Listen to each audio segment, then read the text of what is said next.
देखिए मध्य प्रदेश के जो हमारे सीएम है वो तो धूप भी देंगे ना हम लोग तब भी वो चाटने के लिए तैयार हो जाएंगे, क्योंकि उन लोगों को बिल्कुल चाटने के लिए तैयार होंगे, क्योंकि उन लोगों को वोट चाहिए, उनको कोई मतलब नहीं है। उन लोगों को तो अपनी राजनीतिक रोटी सेकनी है, उनको जनता से कोई मतलब नहीं है। मेरा यही है कि यदि उसे पीड़ित जो है वो भी एक आदिवासी युवक था जिसको पेशाब किया गया था, वो भाजपा का नेता था, उसके बाद भी संरक्षण दिया गया, उसके युद्धवादी लोगों ने उसको पैसे दिए गए, बल्कि पीड़ित वालों को क्यों नहीं दिया गया पैसे? उसको पैर धो के उसका सम्मान कर दिया, जितने में कैसे आदिवासी समुदाय का सम्मान था वो उतर गया। जो भी मतलब बोलते हैं कि आदिवासियों के साथ है, आदिवासियों के वोट बैंक के लिए ये चुनाव के समय में हमेशा आकर हम लोगों के पैर भी धो लेंगे, जो छूपे के वो भी चाट लेंगे। मैं तो ऐसी सरकार को नकारती हूँ। मोदी जी तो बड़े बड़े भाषण देते आए हैं और हमेशा आगे भी भाषण देते आएंगे।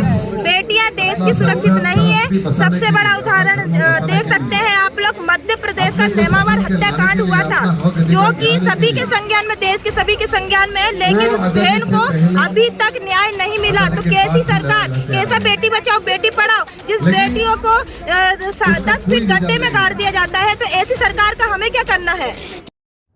जामिया वर्ल्ड, इंसाफ की आवाज। अपना परिचय देना चाहूंगी। मेरा नाम साधना उइके है और मैं मध्य प्रदेश की राजधानी भोपाल की रहने वाली हूँ।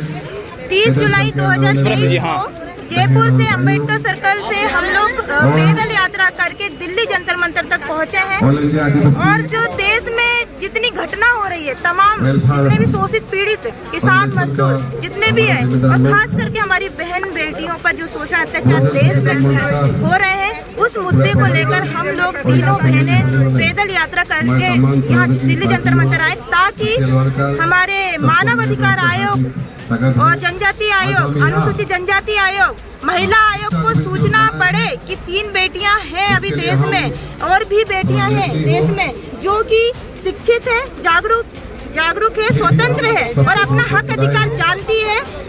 तो आप लोगों से भारतीय महिलाओं की सुरक्षा पर सवाल यात्रा निकाल कर इतनी दूर आई है, और हम शासन प्रशासन से और देश की सरकार से, केंद्र सरकार और राज्य सरकारों सबसे सवाल करने के लिए हम लोग यहाँ पर आए हैं। क्या आपको लगता है मोदी जी का खोखला नारा है सिर्फ कि बेटी बचाओ बेटी पढ़ाओ, सबका साथ सबका विकास? क्या कहेंगे मणिपुर में बेटियों के साथ में जो जघन्यता हो रहा है? मोदी जी तो बड़े बड़े भाषण देते आए हैं और हमेशा आगे भी भाषण देते आएंगे।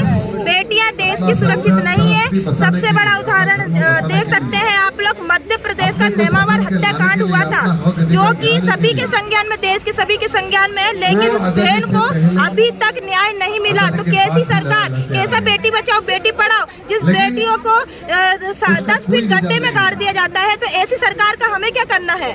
क्या क्यों ऐसा होता है? खासतौर पर बीजेपी शासित राज्यों में, डबल इंजन की सरकार में बेटियों के रेपिस्टों के साथ तिरंगा यात्रा, उन्हें फूल और माला पहनाया जाता है।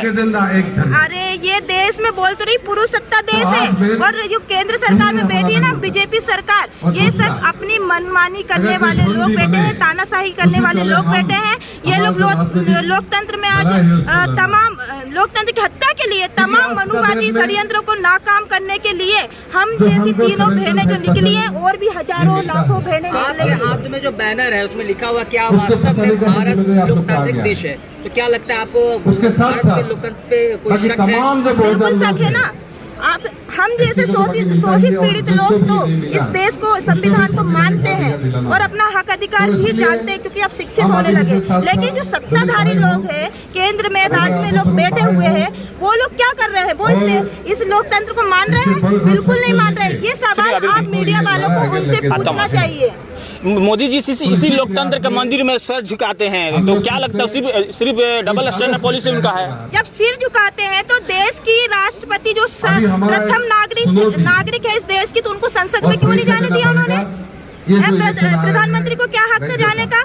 मेन तो हक था ना राष्ट्रपति महोदय जी का, क्योंकि वो एक दलित आदिवासी समुदाय से थे, इसलिए उनको संसद में नहीं जाने दिया। इसमें भी तो कार्रवाई होनी चाहिए, इसमें भी तो सवाल उठना चाहिए था। लेकिन देश के प्रधानमंत्री तो अपनी तानाशाही करेंगे, अपनी सरकार लाए हैं तो तानाशाही तो इस तानाशाही से कैसे निपटा जा सकता है आपके माध्यम से? मेरा ये मानना है कि जो देश का हमारा संविधान बना हुआ है, जितने भी सत्ताधारी और नेता मंत्री और देश के तमाम शासन प्रशासन हो, इन लोगों को स्ट्रिक्टली बोल बोला जाना चाहिए कि आप लोगों को अपनी जिम्मेदारी सही तरीके से निभाए। किसी राजनीतिक पार्टी, किसी राजनीतिक पार्टियों के बैनर तले या उनके दबाव में आकर कोई निर्णय न ले और सही तरीके से यदि कार्रवाई करते हैं तो वो दिन दूर नहीं है जब बेटियों को सही तरीके से न्याय मिलेगा, जिससे देश के शोषित पीड़ित लोगों को न्याय मिलेगा। आपने हाल ही में देखा होगा मध्य प्रदेश के जो सीएम है शिवराज चौहान, वो तो आदिवासी का पैर धोते हैं।